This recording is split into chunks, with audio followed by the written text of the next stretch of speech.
Pertikaian pemilikan Pulau Batu Putih atau Petra Branca di antara Singapura dan Malaysia berlarutan sehinggalah ia dirujuk ke Mahkamah Keadilan Antarabangsa atau International Court of Justice (ICJ) di Netherlands. Malangnya, pada 23 Mei 2008, Mahkamah memutuskan bahawa Singapura mempunyai kedaulatan ke atas Pulau Batu Putih atau Petra Branca. Usaha Malaysia untuk menyemak semula keputusan itu dibuat pada tahun 2017 semasa di bawah pemerintahan Perdana Menteri Najib Razak. Pada saat akhir, simakan permohonan tersebut ditarik balik apabila kerajaan bertukar kepada Kerajaan Pakatan Harapan di bawah pimpinan Tun Dr. Mahathir Mohamad pada tahun 2018. Persoalan tertumpu kepada mengapa Tun Dr. Mahathir bertindak sedemikian.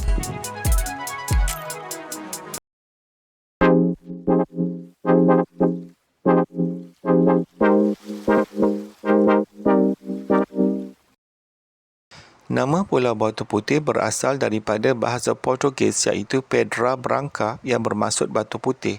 Ia merupakan pulau kecil berkeluasan 8,560 meter persegi. Semasa Malaya dan Singapura masih di bawah jajahan kolonial British, sebuah rumah api telah direka dan dibina di Pulau Batu Putih di bawah pengawasan seorang juruukur kerajaan bernama John Turnbull Thomson. Apabila siap pada tahun 1851, ia dinamakan sebagai Rumah Api Horsburgh sempena mengambil nama seorang pelayar dan ahli hidrograf terkemuka, Kapten James Horsburgh dari Scotland. Rumah api itu adalah yang pertama seumpamanya di Asia Tenggara.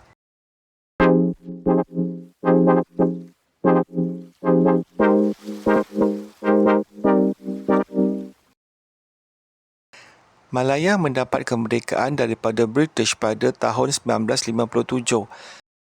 Kemudian Malaya bergabung dengan Singapura, Sabah dan Sarawak membentuk Persekutuan Malaysia pada tahun 1963. Bagaimanapun, pada tahun 1965, Singapura keluar daripada Malaysia membentuk sebuah republik, sementara Pulau Batu Putih terus diselenggara oleh Singapura.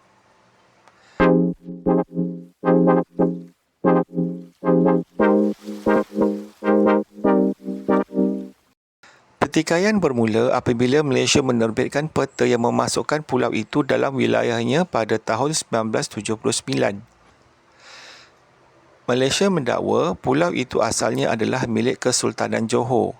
Pembinaan dan pengurusan rumah api Horsburgh dimulakan hanya selepas mendapat kebenaran daripada Sultan Johor pada tahun 1844. Jadi, selepas Johor menyertai pembentukan negara Malaysia, hak milik Pulau Batu Putih secara automatik adalah milik Malaysia. Sebaliknya, Singapura pula mendakwa Pulau Batu Putih bukan milik mana-mana negara. Waktu itu, British telah pun menyelenggarakan pulau itu dengan membina dermaga dan aset tentera untuk mengesan bangkai kapal di sekitar perairan berdekatan. Singapura telah pun membina tapak pendaratan helikopter pada tahun 1992 dan rumah radar pada tahun 1989 dengan tujuan mengawal kegiatan Lanon. Bagaimanapun, semua pembinaan yang dibina oleh Singapura selepas 1979 adalah dibantah secara rasmi oleh Kerajaan Malaysia. Akhirnya, Malaysia dan Singapura bersetuju membawa pertikaian tersebut ke Mahkamah Keadilan Antarabangsa atau International Court of Justice (ICJ) di Hague, Netherlands. Singapura menggunakan bukti sepucuk surat daripada pemangku setiausaha Kerajaan Negeri Johor pada tahun 1953. Surat itu menyatakan Kerajaan Negeri Johor tidak membuat sebarang tuntutan ke atas Pulau Batu Putih yang ditadbir oleh Singapura ketika itu.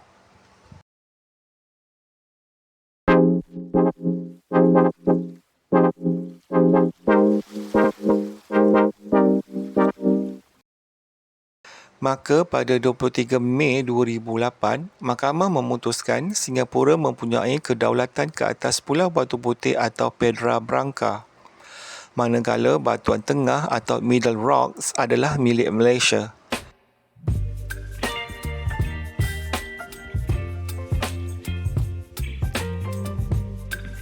Pihak ICJ tidak membuat keputusan jelas mengenai Tubir Selatan atau South Ledge. Ia terletak di kawasan perairan bertindih di antara Tanah Besar Semenanjung Malaysia, Pulau Batu Putih dan Batuan Tengah. Permukaannya hanya akan muncul apabila air laut di situ surut. Dalam keadaan inilah ia akan menjadi kepunyaan negara di perairan wilayah di mana ia berada. Malaysia dan Singapura sedang berunding untuk menentukan siapa pemilik Tubir Selatan. Memandangkan kedudukan Tubir Selatan itu lebih dekat dengan Batuan Tengah berbanding Pulau Batu Putih, maka kemungkinan besar ia akan dimiliki oleh Malaysia. Malah difahamkan sudah ada didirikan monumen yang menandakan bahawa Tubir Selatan itu adalah milik Malaysia. Malaysia dan Singapura telah pun menubuhkan jawatan kuasa teknikal bersama untuk menggariskan sempadan maritim di kawasan sekitar Pulau Batu Putih dan Batuan Tengah dan seterusnya menentukan hak kedaulatan ke atas Tubir Selatan. Malaysia telah pun membangunkan Batuan Tengah dengan membina jeti sepanjang 316 meter, petak pendaratan helikopter dan sebuah rumah api. Ia dinamakan Pengkalan Maritim Abu Bakar. Ia telah dirasmikan oleh Sultan Johor pada 1 Ogos 2017. Struktur itu dibina untuk menjalankan penyelidikan saintifik marin dan mengesahkan semua kedaulatan mutlak Malaysia ke atas Batuan Tengah. Ia terletak hanya kira-kira 500 meter ke tenggara Pulau Batu Putih.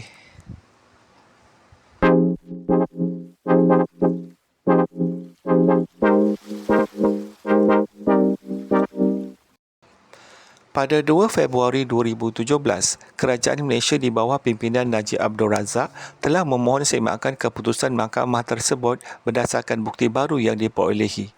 Bukti tersebut merupakan fakta-fakta sejarah yang diperolehi daripada Arsip Negara United Kingdom atau British National Archives. Pertama, Kesultanan Johor moden telah pun wujud pada tahun 1855. Kedua, ini membawa kepada banyak perjanjian sempadan yang dibuat di Johor yang telah diwartakan termasuk Pulau Batu Putih berikutan hasrat British untuk membangunkan sebuah pelabuhan di Singapura pada abad ke-19. Ketiga, British mahu membina rumah api di dua pulau milik Johor iaitu Pulau Batu Putih di sebelah timur dan Pulau Pisang di sebelah barat untuk membantu kapal perdagangan memasuki pelabuhan di Singapura. Keempat, British mendapat kelulusan daripada Kesultanan Johor untuk membina dua rumah api di Pulau Batu Putih dan Pulau Pisang. Kelima, Pulau Batu Putih jauh lebih dekat dengan Malaysia kerana dari segi kedudukan geografi ia adalah 5.5 batu nautika ke pengarang di Johor berbanding 25.5 batu nautika dari Singapura.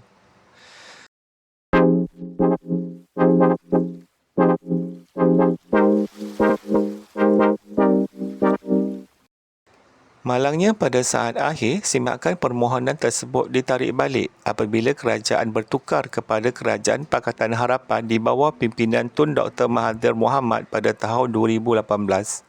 Maka sebuah suruhan siasatan diraja atau Royal Commissions of Inquiry (RCI) akan ditubuhkan untuk menyiasat perkara ini.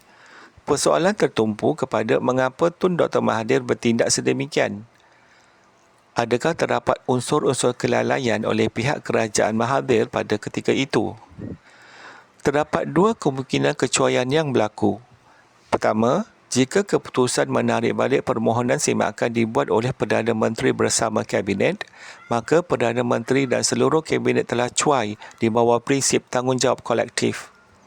Kedua, jika keputusan menarik permohonan semakan dibuat secara unilateral oleh Dr. Mahathir sendiri tanpa membawanya ke Kabinet, maka Dr. Mahathir sebagai Perdana Menteri telah melakukan khianat atau mengkhianati negara atas kapasiti pribadinya. Apabila Kerajaan Pakatan Harapan di bawah Mahathir menjadi kerajaan, Peguam Negara Apandi Ali digugurkan. Tetapi Menteri Undang-Undang Wan Junaidi Tuanku Jaafar mengekalkan Apandi sebagai pengerusi pasukan petugas atau task force untuk semakan Pulau Batu Putih. Ini tidak dipersetujui oleh Mahathir kerana menurut beliau berlaku konflik berkepentingan atau conflict of interest, iaitu Apandi tidak boleh dilantik sebagai pengerusi pasukan petugas semakan kerana beliau bukan lagi peguam negara. Pada bulan Januari 2023, Kerajaan Pakatan Harapan yang baru di bawah Perdana Menteri Anwar Ibrahim menyatakan tindakan Tun Dr. Mahathir itu adalah sangat tidak wajar.